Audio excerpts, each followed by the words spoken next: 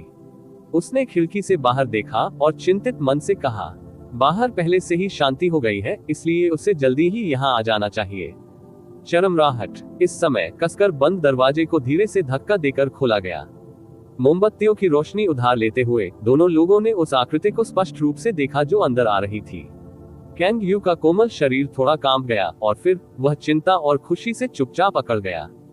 फर्श पर एक बड़ा लाल कालीन था जिस पर ड्रैगन और फीनिक्स शुभ बादल की बारीक कढ़ाई की गई थी और सभी दीवारों पर लाल रेशम भरा हुआ था।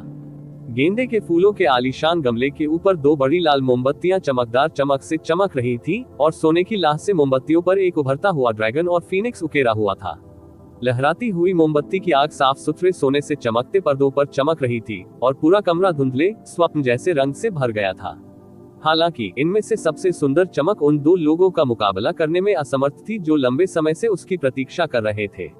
वह कमरे के प्रवेश द्वार पर रुक गया। अस्पष्ट और नर्म रोशनी से निर्देशित होकर उसने अपने जीवन की दो सबसे महत्वपूर्ण लड़कियों को देखा। ये कहते हुए जियो लिंगशी अपने गाल थपथपाते हुए खड़ी हो गई। इतना धीमा, आप अपनी राजकुमारी पत्नी को मौत के घाट उतारने के इतने करीब हैं। चूंकि यह आपकी शादी की रात है, इसलिए मेरे जैसे किसी अनावश्यक व्यक्ति को वहां जाना चाहिए। आप किसी भी स्थिति में आगे क्या होगा यह आप दोनों के बीच का मामला है। जियो लिंगशी ने थोड़ा असंगत तरीके से कहा और यू चे और कैंग यू के उत्तर की प्रतीक्षा करने से पहले ही वह जल्दी जल्दी कदमों से निकलना शुरू कर चुकी थी। यू चे ने धीरे से जियो लिंगजी की बांह खींची। छोटी चाची, आप। जियो लिंगशी ने उसका हाथ पकड़ लिया और थोड़ा चिढ़कर अपना सिर हिलाया। आज आपके और राजकुमारी बहन के बीच एक महत्वपूर्ण दिन है, बाकी मामलों को कल के लिए छोड़ दे। मुझे दोबारा मत खींचो। इतना कहने के बाद उसने यून चे पर कोई ध्यान नहीं दिया और बाहर निकलते ही एक छोटी सी दौड़ में लग गई। उद्धरण चिन्ह ... उद्धरण चिन्ह। यू चे ने जियो लिंगशी को छोड़ते हुए थोड़ी शून्यता से देखा और एक पल के लिए वह समझ नहीं पा रहा था कि क्या करे।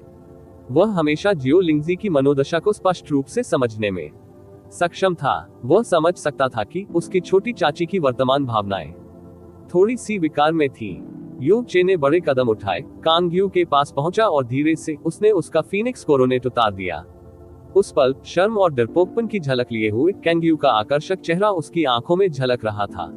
लाल मोमबत्तियों की चमक से आच्छादित उसका सुंदर चेहरा, जो जैड के समान स्पष्ट था, अतुलनीय रूप से सुंदर था।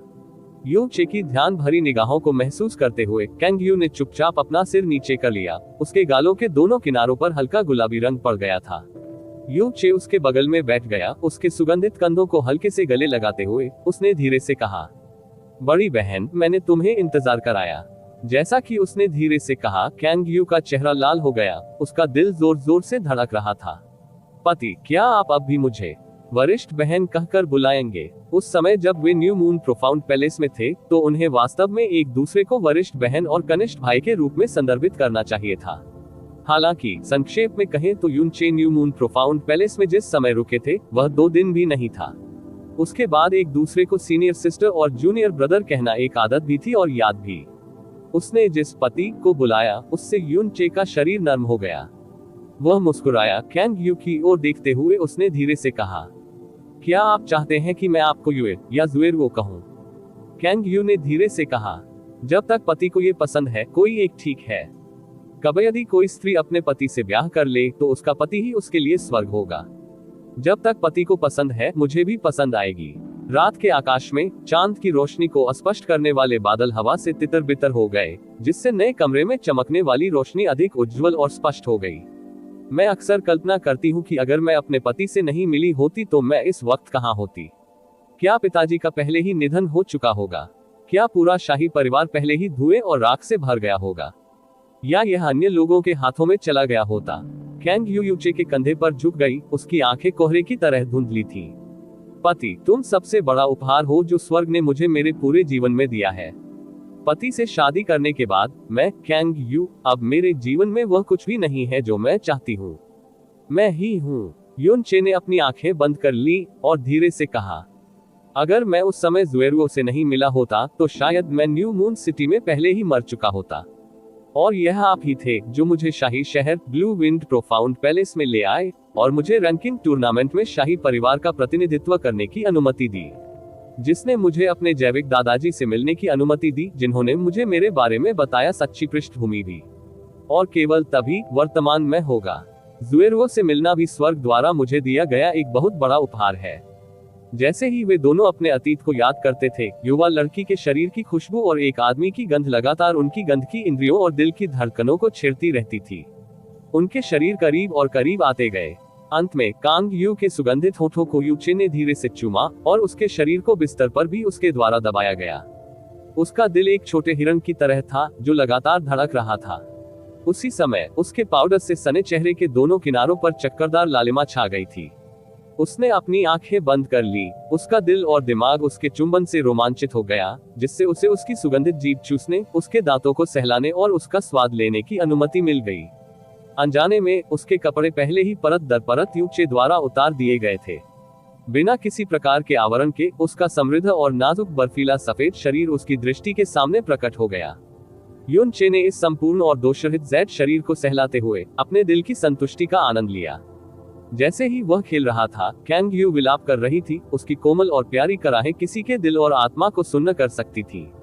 मानो शर्म के कारण उसकी बर्फ जैसी नाजुक त्वचा लाल हो गई थी और उसकी सांसें भी गर्म और उखड़ गई थी। नन एक आनंद जैसी दर्दनाक कराह के बाद दोनों शरीर अंततः गहराई से विलीन हो गए। कैंग यू ने अपने ऊपर वाले आदमी को कसकर गले लगाया। उसकी खूबसूरत आंखों के भीतर चमकती चमक के टुकड़े चुपचाप फिसल गए। देवताओं के विरुद्ध अध्याय 375 लिंगजी। आप ऑडियो बुक्स 108 देख रहे हैं। धोखेबाजों से सावधान रहें। अध्याय 375 लिंगशी। आधी रात, चांद आलिंगन महल। लोटस फ्लावर तालाब के पास जियो लिंगशी ने अपने गालों पर हाथ रखा और वह चुपचाप बैठी, ठंडी हवा के झोंके के नीचे लहरों को देखती रही। चमकदार चांदनी जो सीधे तालाब पर चमक रही थी, उसके बर्फ के सफेद चेहरे और उसकी चलती और चकित आंखों का एक उज्जवल और स्पष्ट प्रतिबिंब प्रदान कर रही थी। वह काफी देर तक बैठी रही और किसी को नहीं पता था कि वह क्या सोच रही है। छोटी चाची, आप अभी तक सोई क्यों नहीं? परिचित लेकिन आश्चर्यजनक आवाज ने जियो लिंगजी को ऊपर देखने के लिए प्रेरित किया, और उसने युनचे को देखा, जिसे वह नहीं जानती थी कि वह कब उसके पास खड़ा था।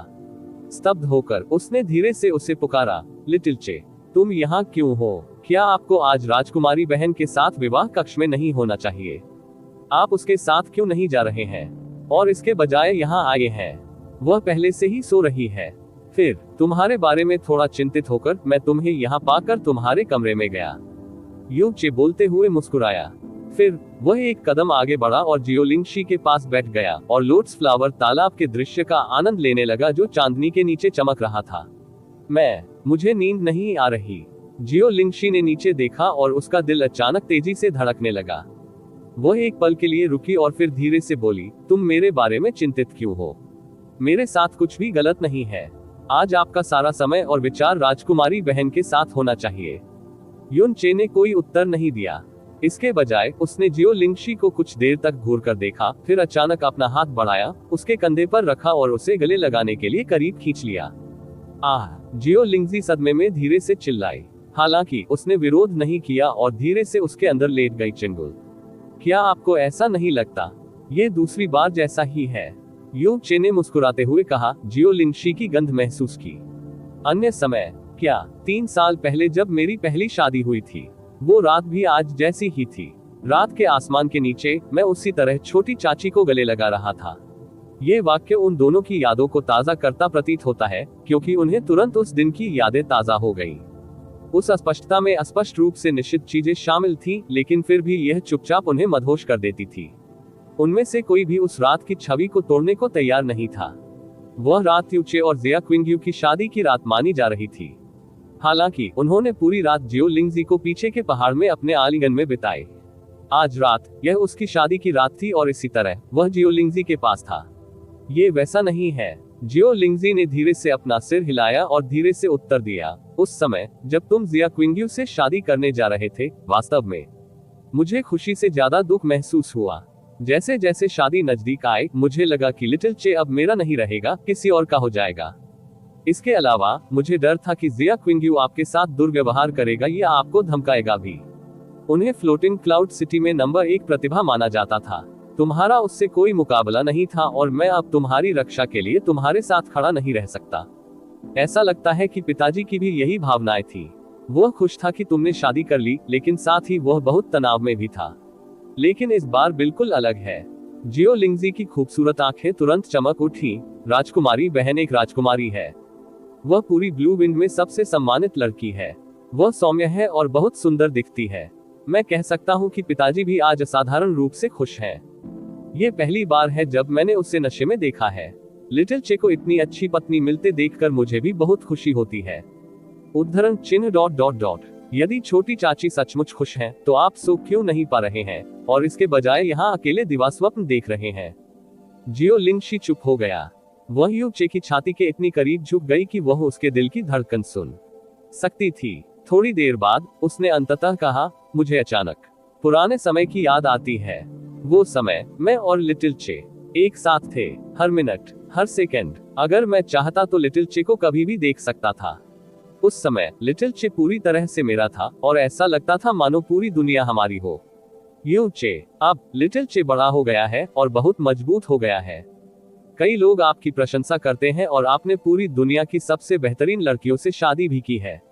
एक ब्लू विंड एम्पायर की नंबर 1 परी है और दूसरी ब्लू विंड एम्पायर की एकमात्र राजकुमारी है।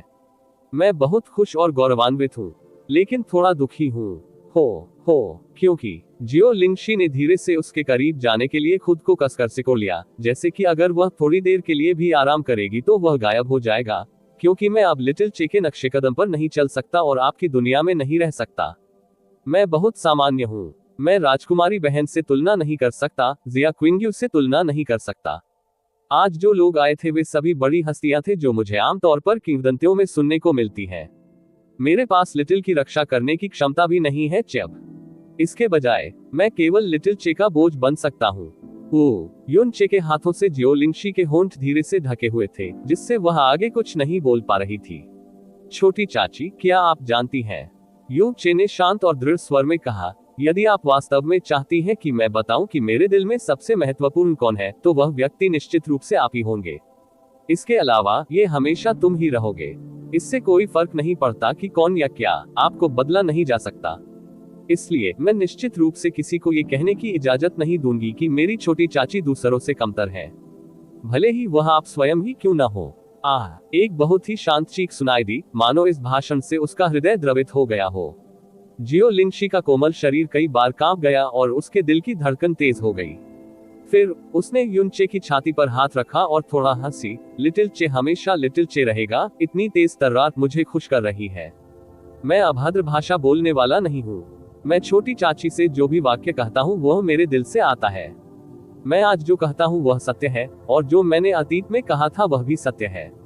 यू चे ने उन्मत्तता से आश्वासन दिया, बिल्कुल वैसे ही वे शब्द जो मैंने छोटी चाची को अतीत में कहे थे। मुझे आश्चर्य है कि क्या छोटी चाची को अभी भी वे शब्द याद हैं। उद्धरण चिन्ह ... कौन से शब्द? युन चे ने उसकी आंखों में देखा और कहा प्यार से, अगर तुम मेरी छोटी चाची नहीं होती तो मैं तुमसे शादी कर लेता। ऐसा लग रहा था कि माहौल तनावपूर्ण हो गया है क्योंकि दोनों एक दूसरे की आंखों में देखते हुए ठिठक गए। यू चे ने पहली बार जियो लिंगशी से यह बात जिया क्विंग्यू के साथ अपनी शादी की रात कही थी। हालांकि तब और अब के बीच उन्हीं शब्दों का बहुत अलग अर्थ है, क्योंकि उस समय जियो लिंगजी उसकी छोटी चाची थी। हालांकि अब वे और बाकी सभी लोग पहले से ही जानते थे कि उनका कोई खून का रिश्ता नहीं है। बेडम्प। खामोश रात में यू चे जियो लिंगशी के दिल की धड़कन को स्पष्ट रूप से सुन सकता था। अचानक उसकी छाती के सामने का कोमल शरीर दूर हटने लगा। उसकी जगह एक धक्का लगा जो न तो मजबूत था और न ही हल्का। समय पर रोकने में असमर्थ वह गिर गया और जमीन पर बैठ गया। उसके सामने जियो लिंगशी खड़ा हुआ और वास्तव में उसके चेहरे पर गुस्सा था। हाँ, तुम पिछली बार की तरह फिर से मेरा फायदा उठाने के लिए उन निरर्थक बातों का उपयोग कर रहे हो। जियो लिंगशी के गाल लाल हो गए क्योंकि वह कुछ भ्रमित लग रही थी और उसका भाषण असंगत होने लगा। आज आपने राजकुमारी बहन से शादी की, फिर भी आप अपनी शादी की रात एक और लड़की से कह रहे हैं कि आप उससे शादी करना चाहते हैं। पिछली बार भी ऐसा ही था। लिटिल चे, तुम सच में एक सुपर महिलावादी हो। युन चे तुरंत मासूमियत का चेहरा लेकर खड़ा हो गया। मैं बात करना बंद करें। जियो लिंगशी ने मुंह फेर लिया और जोर से कहा, आप अपनी राजकुमारी पत्नी के साथ वापस क्यों नहीं आए? यदि तुम यहाँ रुकोगे और कुछ और बकवास कहोगे तो मैं राजकुमारी बहन को बता दूंगा और तुम्हें अनदेखा कर दूंगा। जल्दी करो और वापस जाओ, जाओ जाओ जाओ। यू चे और जियो लिंगजी 10 साल से अधिक समय तक एक साथ रहे थे और उसने सोचा कि वह उसके बारे में सब कुछ जानता है, इतना कि वह उसकी भावनाओं में किसी भी मामूली बदलाव का भी सटीक रूप से पता लगा सकेगा। हालांकि इस बार वह उसकी भावनाओं में अचानक बदलाव से स्तब्ध रह गया। वह केवल कुछ हद तक घबरा कर जवाब दे सका, ठीक है, मैं समझता हूँ, मैं अब वापस जाऊंगा। छोटी चाची, आपको पहले आराम करने की जरूरत है, जल्दी छोड़ें। आह, ठीक है। जियो लिंगशी ने एक आदेशात्मक लहजे का इस्तेमाल किया जिसकी यू चे ने पहले कभी अवज्ञा नहीं की थी। यह एक ऐसी आदत बन गई है जिसका पालन 10 वर्षों से अधिक समय से किया जा रहा है। यू चे आज्ञाकारी रूप से जियो लिंगजी की उपस्थिति से गायब हो गया और अपने नए कमरे में लौट आया। हालांकि जियो लिंगजी तुरंत अपने कमरे में नहीं लौटी। वह कुछ देर तक कमल के फूल के तालाब के पास खड़ी रही। इस बार उसका प्रारंभिक स्तब्ध रूप नहीं था और वह कभी कभी अपना चेहरा ढक लेती थी और मूर्खतापूर्ण ढंग से हंसती थी। उसकी मुस्कान आकाश में चमकते तारों से भी अधिक चमकीली थी। रात्रि के 5वें पहर के बाद खिड़की के बाहर का आकाश पहले से ही उजियाला होने लगा था। कैंग यू, जिसने अपनी पहली बारिश झेली थी, इस समय पहले ही जाग चुकी थी। जैसे ही उसने अपनी आंखें खोली, उसे बस हल्का सा फाड़ने वाला दर्द महसूस हुआ। तभी उसके शरीर के दर्द ने उसे याद दिलाया कि कल जो हुआ वह कोई सपना नहीं था। ज़ुएरो, तुम थोड़ा और सोना नहीं चाहते? यह अभी भी जल्दी है। उसकी हल्की सी हलचल पर यू चे जाग गया था। उसकी शर्मीली, डरपोक आंखों को देखकर वह मुस्कुराया।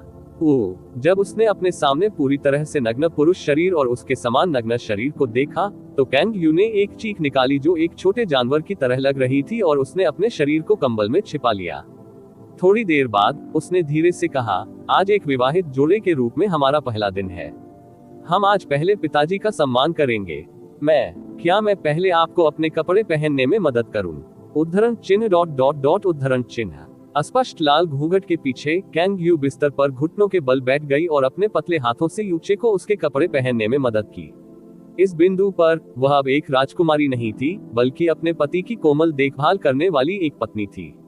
हालांकि ये स्पष्ट था कि उसने पहले ऐसा नहीं किया था क्योंकि उसकी हरकतें अपरिचित और धीमी थीं।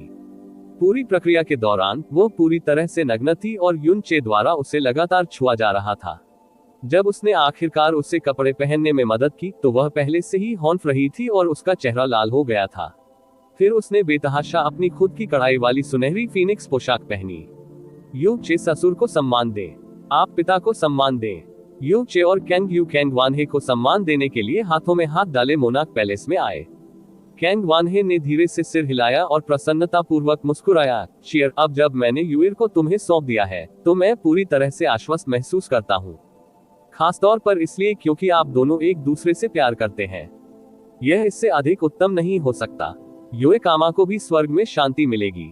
3 दिनों के बाद तुम्हें उसकी माँ को श्रद्धांजलि देने जाना याद रखना होगा। हाँ, ये यू चे का कर्तव्य है, युन चे ने उत्तर दिया। ठीक है। कैंग वानहे ने सिर हिलाया क्योंकि उसकी अभिव्यक्ति अचानक कठोर हो गई। चियर, कल आपका बड़ा दिन था, इसलिए कुछ शब्दों को अनकहा ही छोड़ देना बेहतर है। हालांकि आज मुझे यह अवश्य कहना चाहिए कि मेरा मानना है कि आप जल्दबाज व्यक्ति नहीं हैं। कल की घटना वास्तव में बहुत बड़े परिणाम की संभावना लेकर आती है। दिव्य फीनिक्स संप्रदाय की ताकत आपकी कल्पना से कहीं परे है। भले ही हमारे 4 प्रमुख संप्रदाय एक साथ मिल जाएं, लेकिन उनकी तुलना दिव्य फीनिक्स संप्रदाय के किसी भी शाखा संप्रदाय से नहीं की जा सकती। उनकी विरासत और विरासत इतनी विशाल है कि इसकी तुलना पवित्र मैदानों से की जा सकती है। कल आपने उन्हें चोट पहुंचाने और उन्हें पीछे हटने के लिए मजबूर करने का साहस शायद इसलिए किया क्योंकि आप जानते हैं कि वे शायद इस मामले को छुपाने की कोशिश करेंगे। हालांकि हम उनके असली इरादों को नहीं समझते हैं और अनिश्चित हैं कि क्या वे वास्तव में ऐसा करेंगे। इसके अलावा वहां बहुत सारे लोग मौजूद थे। हालांकि हमने उन्हें चेतावनी दी है, लेकिन हम निश्चित नहीं हो सकते कि वे इस मामले का खुलासा नहीं करेंगे या इसे जनता तक नहीं फैलाएंगे। अगर यह बात सच में फैल गई तो दिव्य फीनिक्स संप्रदाय निश्चित रूप से तुम्हें मारने का प्रयास करेगा। कैंग वानहे ने जो कहा था उसके बाद भी यू चे का चेहरा अभी भी पूरी तरह से शांत था। उसने केवल सिर हिलाया और कहा, मैंने सोचा है कि पिताजी किस बारे में चिंतित हैं। कृपया निश्चिंत रहें। तथ्य यह है कि मैंने दिव्य फीनिक्स संप्रदाय के 3 लोगों के खिलाफ इस तरह का कार्य करने का साहस केवल इसलिए नहीं किया था क्योंकि वे इस मामले को छिपा सकते थे। वास्तव में भले ही यह मामला फैल जाए या यदि वे स्वेच्छा से अपने संप्रदाय को सूचित करें, तो दिव्य फीनिक्स संप्रदाय अल्पावधि में मुझसे बदला नहीं लेगा। ओह, कैंग वान हे का चेहरा सवालों से भरा था। युन चे ने ऊपर देखा और कहा, आगामी profound sky 7 nation ranking tournament और प्रिमोडियल प्रोफाउंड आर्क चीज के कारण, इन दो महत्वपूर्ण मामलों के साथ, और ये तथ्य कि मैंने उन तीनों को पहले ही बता दिया था कि मैं 5 महीनों में दिव्य फीनिक्स साम्राज्य की ओर जा रहा हूँ, भले ही दिव्य फीनिक्स संप्रदाय को पता चले कि कल क्या हुआ था, वे शायद ऐसा करेंगे। बदला लेने के लिए मुझसे मिलने के लिए स्वतंत्र रहो। हालांकि एहतियात के तौर पर मुझे अभी भी संभावित बदलावों के लिए तैयारी करने की जरूरत होगी, इसलिए मैं 1 महीने के समय में महल छोड़ दूंगा। इस तरह के और अपडेट के लिए कृपया हमारे चैनल ऑडियो बुक्स 108 को सब्सक्राइब करें और नोटिफिकेशन सक्षम करें। धन्यवाद।